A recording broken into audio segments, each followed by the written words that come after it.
Tonight, Mideast peace. After decades of division and conflict, we mark the dawn of a new Middle East. The president presides as Israel, the United Arab Emirates, and Bahrain sign peace agreements at the White House.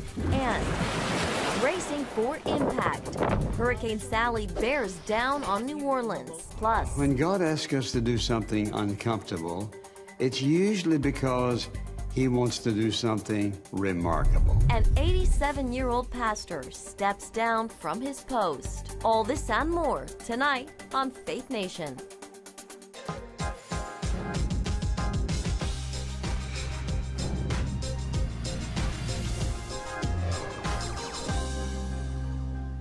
The dawn of a new Middle East. Welcome to Faith Nation, everyone. I'm John Jesse. And I'm Jenna Browder. Thanks for joining us. Well, President Trump is hailing a historic step towards peace after 2 Arab countries signed peace agreements today with Israel. That's right, Jenna. The United Arab Emirates and Bahrain are part of what's being called the Abraham Accord, celebrated at the White House today.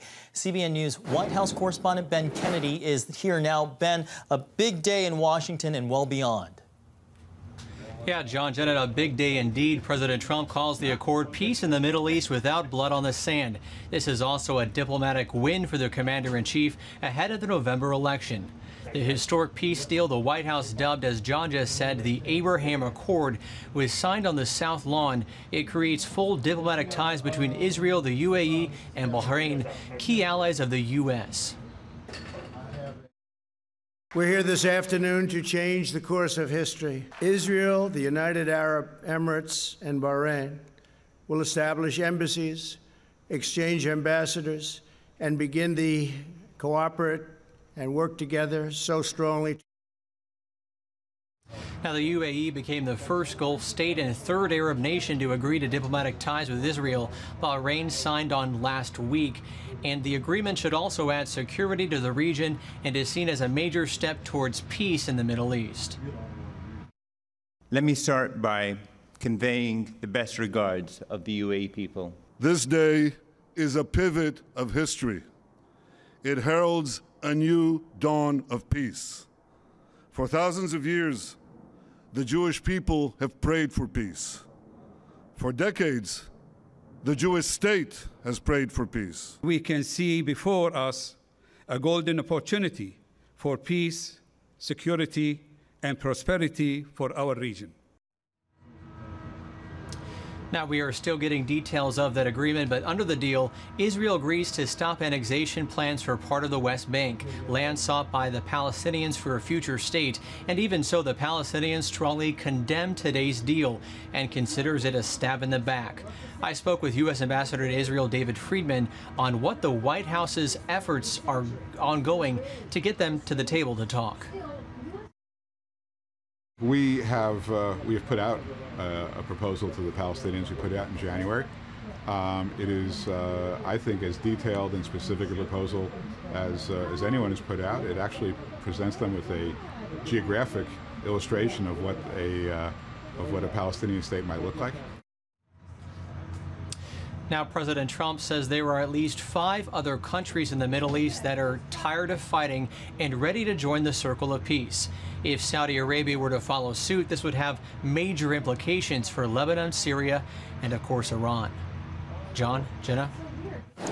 All right, Ben Kennedy, thank you. And Joel Rosenberg is a best-selling author, Middle East expert, and editor-in-chief of All Israel News. Joel, it is good to have you in studio. Thank you for being with us. Thank you. Great to be with you guys on Faith Nation. So, Joel, you were there at the White House for the signing today. Talk about what that experience was like and just the historic nature of what happened today.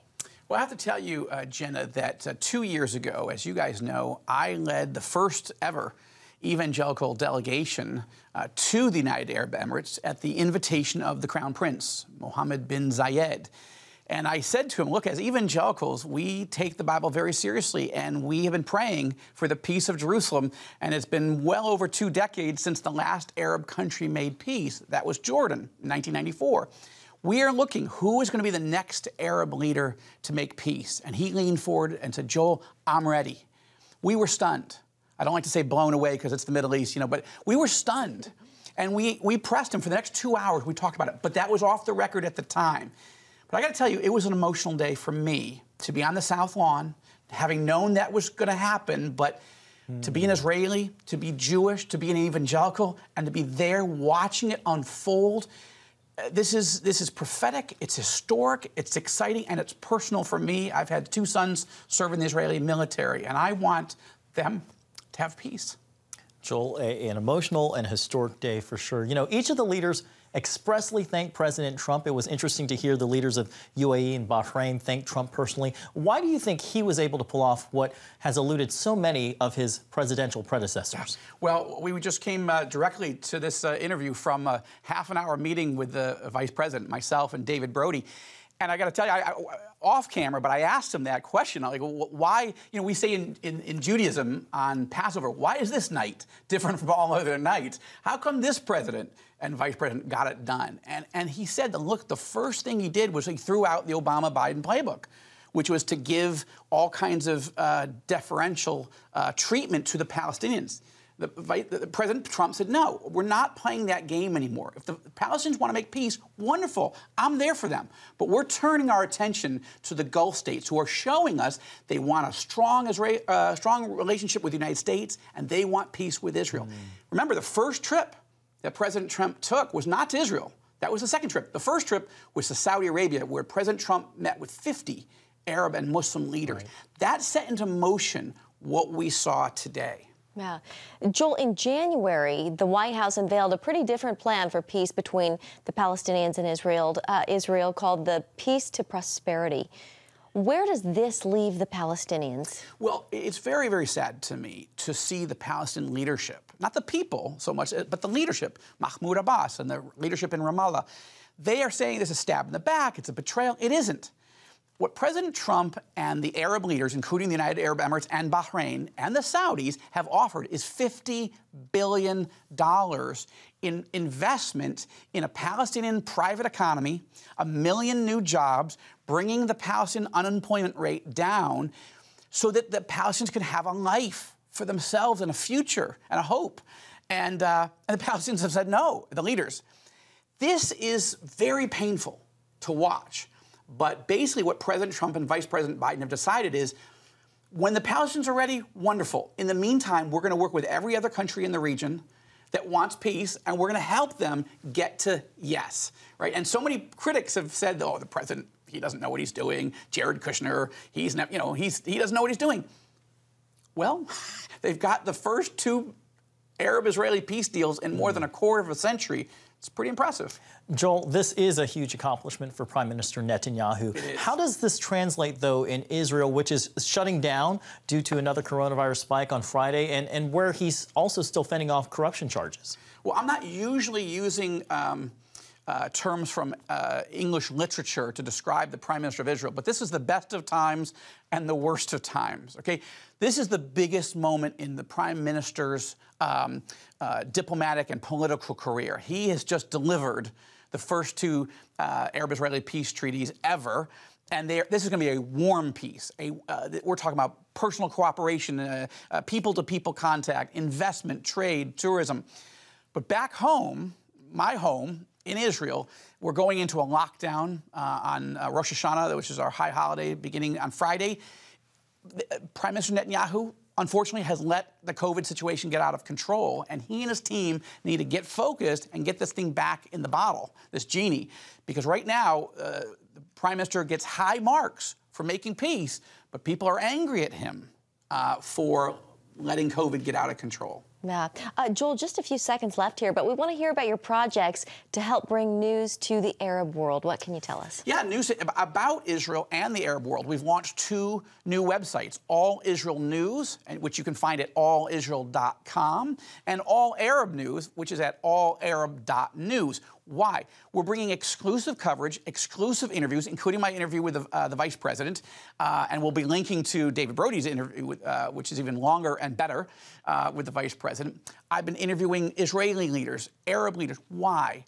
Because we will also be doing links to other good stories in the area, but there's so much bias against Israel, against Jews, against evangelicals, against Muslims in the Middle East, and we felt it was time to sort of make one-stop shopping All Israel News, and I hope it's something that all of your viewers will find interesting. And of course, we'll be linking to lots of CBN stories because you guys are doing an amazing job. You all and Chris Mitchell in Jerusalem, providing coverage that not every network and news service is providing. All right. Well, Joel Rosenberg, we look forward to that. And thank you so much for coming in today. We appreciate having you here. It's great to be on Faith Nation again. Thanks, Joel. Well, tonight, Hurricane Sally is inching its way towards cities in the Gulf Coast, moving at just 2 miles an hour. But some are already feeling the effects of the storm and its nearly 90-mile-an-hour sustained winds. CBN's Eric Phillips has the latest. Eric, a few states are in the line of fire here.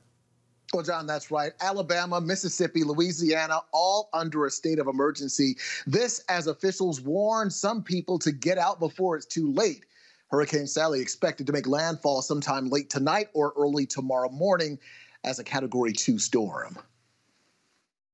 If this one hits the coast at a Cat 2, I'm thinking we're going to have at least 6 to 7 foot of water where we standing at. Without the storm even making landfall just yet.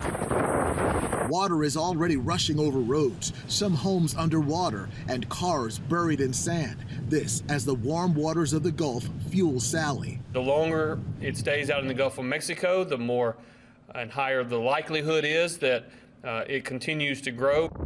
Forecasters say once Sally hits land, the storm could stall, dumping more than 20 inches of rain with a life-threatening storm surge and flash flooding that could last for days. I just don't want to be here when the water's that deep and be stranded. That wouldn't be smart. This drone video showing the powerful surge over Dauphin Island, Alabama. And this image is from above, showing an explosion of lightning inside the hurricane. Folks are filling up on gas and sand and doing what they can to protect property. This is a very dangerous situation that we're dealing with, and those conditions could worsen as the storm makes its approach to our coast. And emergency management officials are definitely urging people, particularly in low-lying areas, to get out, perhaps go to relatives' homes that may be in a safer area. They want to try to avoid overcrowding shelters that are operating at half capacity with plenty of PPE because of the pandemic. And bear in mind right now, John and Jenna, that we are in the middle of hurricane season, and at this moment there are a record number of tropical storms swirling in the Atlantic, 5 to be exact.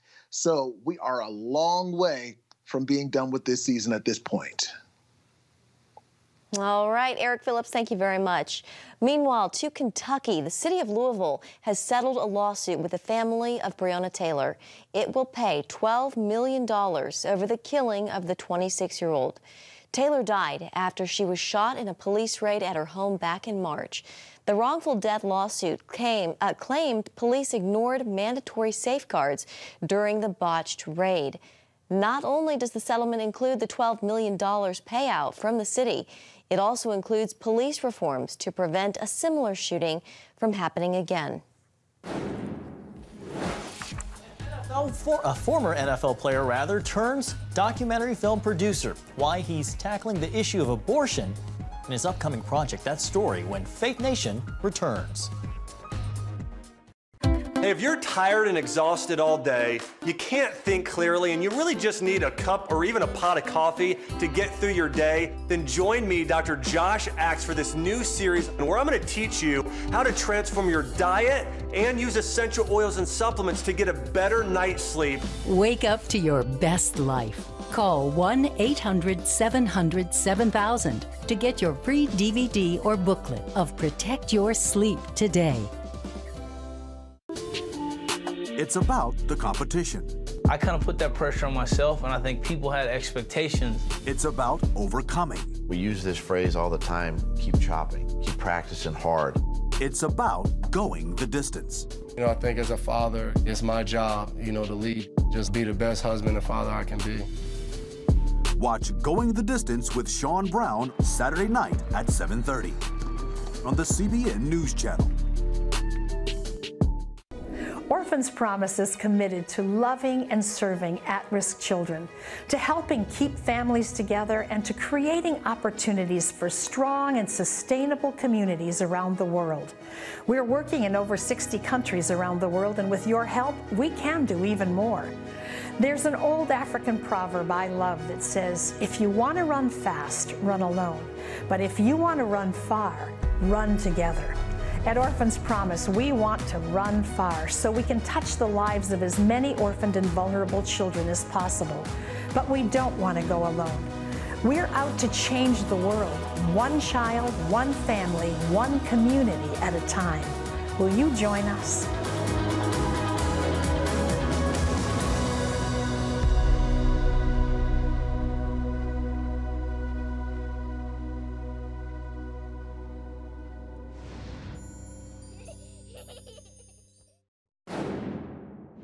A new documentary film examining abortion in America is set to air for a limited time beginning this Thursday. The Divided Hearts of America stars Super Bowl champion Benjamin Watson. And Benjamin joins us now. Ben, good to see you. Thank you for being with us today. Thank you. Thanks for having me. So you not only star in this film, Ben, you and your wife actually also executive produced it. What made you two decide to get involved? Well, this is an issue that's very important to us personally, but also we feel that this is a justice issue like so many others. And in light of so many different laws that have been ramping up on the conservative and liberal side in different states across this country, I wanted to kind of figure out how we got here to this issue, of abortion. What happens if we don't change course?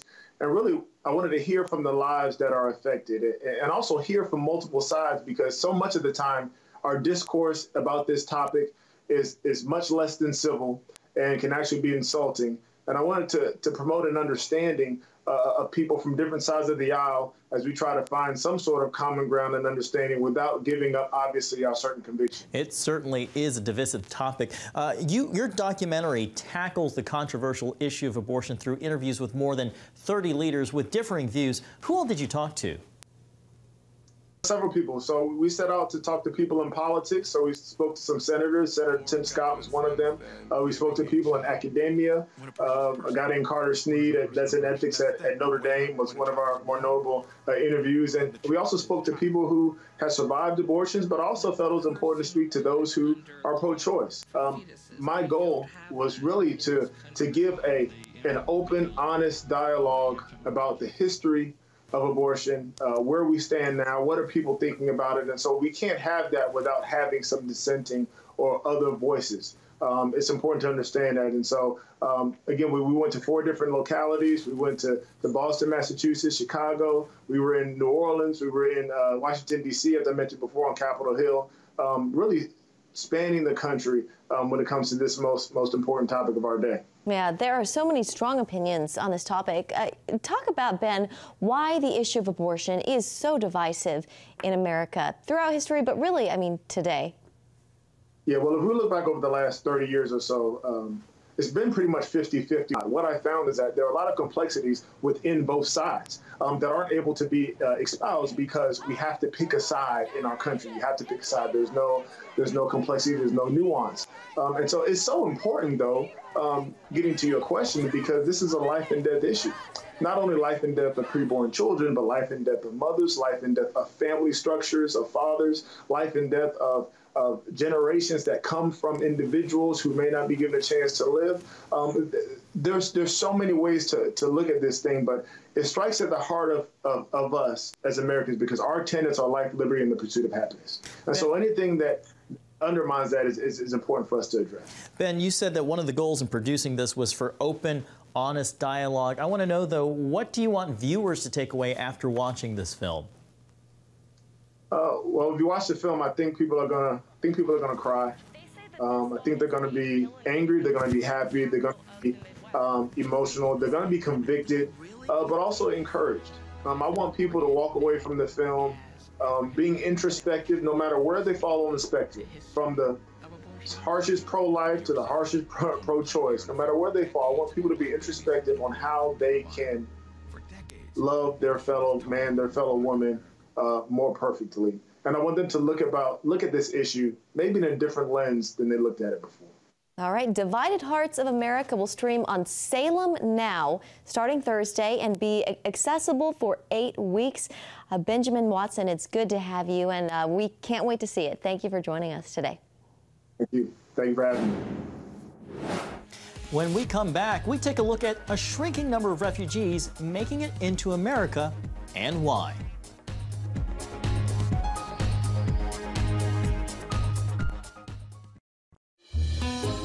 Daddy? Yeah, buddy? How many nickels are in a dollar? There are 20 nickels in a dollar. How do birds fly? Does milk really make my bones stronger? Yeah. Daddy, when we die, will we go to heaven? Do you have the answer to life's biggest question? Call the 700 Club. We'll help you find answers to the important questions life brings your way. Watch breaking news, in-depth exclusive stories and programs from health to entertainment you won't find anywhere else. The CBN News Channel, a perspective you can trust. Enjoy credible news reporting from around the world. Discover inspiring programs and stories of hope, all in one place from a Christian perspective. The CBN News Channel, a perspective you can trust. To watch the CBN News Channel, download the app or visit cbnnewschannel.com.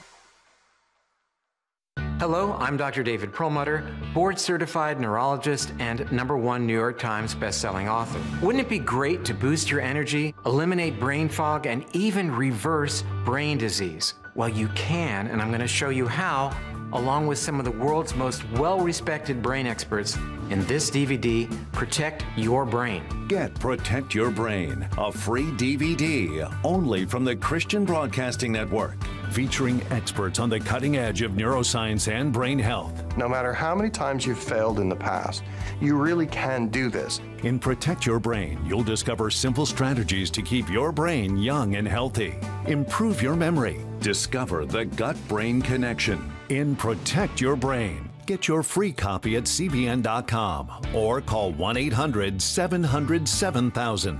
If you want to improve the quality of your life, get the DVD Protect Your Brain and get it today.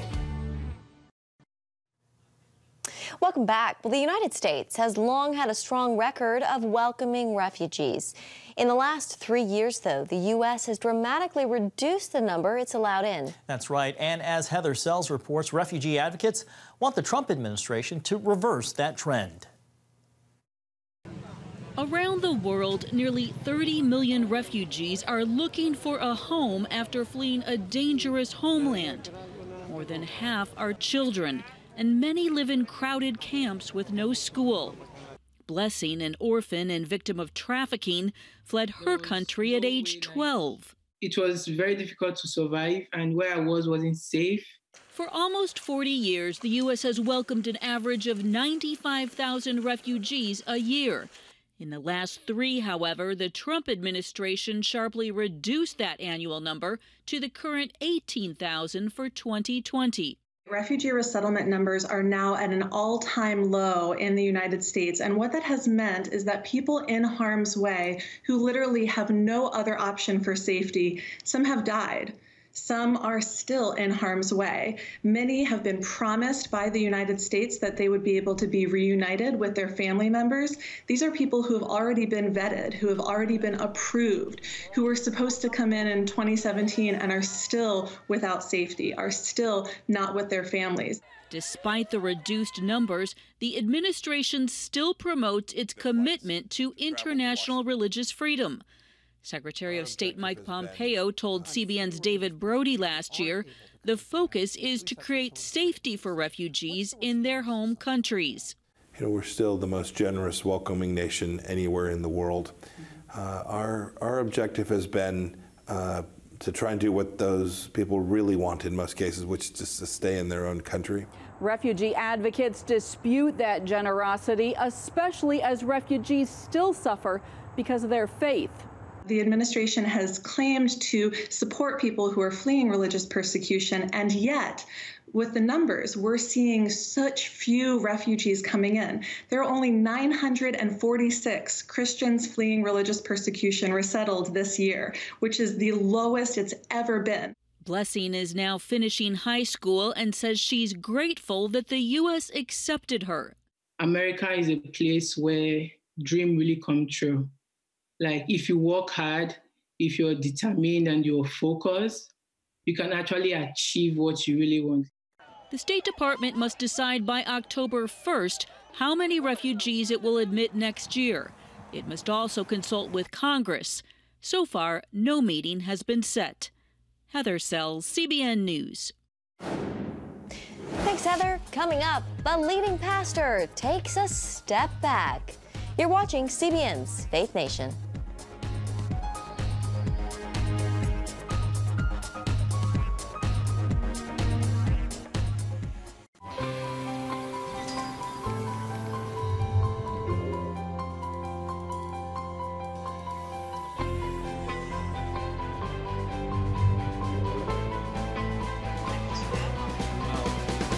I am Region's first ROTC graduate student.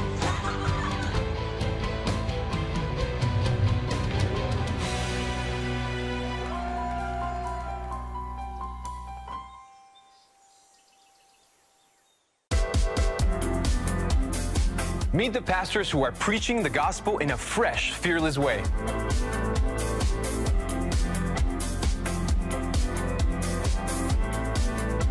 I'm Roberto Torres-Cedillo. Join me each week for Next Gen Voices.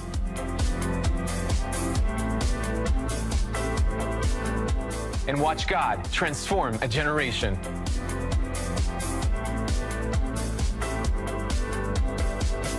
How'd you like to get a redo on your health, on your body, on your arteries, so you could have the energy you had 20 years ago? The great news is you can. I'm Dr. Mike Roizen, chair of the Wellness Institute at the Cleveland Clinic. I've written 4 New York Times bestsellers. But even better than having to read all that, you can listen to this DVD and watch it. Protect your heart? Yes, you can. Here's how.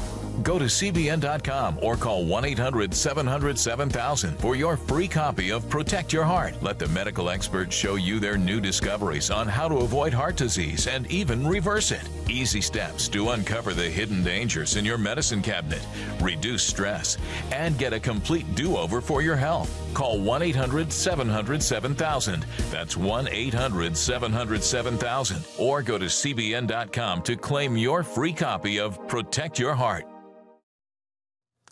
Finally tonight, Dr. Charles Stanley is stepping down as senior pastor of First Baptist Church in Atlanta. The 87-year-old preacher now becomes pastor emeritus.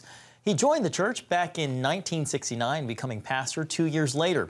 In a video announcing his transition, Dr. Stanley said he initially resisted God's call to pastor First Baptist. But when God asks us to do something uncomfortable, it's usually because He wants to do something remarkable. I'm so grateful I said yes then, and I'm so grateful He saw fit to allow me to serve as your pastor for more than 50 years. Dr. Anthony George will take over the position. Stanley, though, did point out that he is not retiring. He'll continue preaching the gospel through his ministry at In Touch Ministries. And congratulations to him, Jenna. My family watched him every Sunday night after church. Yeah, what a giant of faith and an incredible legacy he leaves behind and will continue to build. That's right. Well, thanks for watching. Have a great night.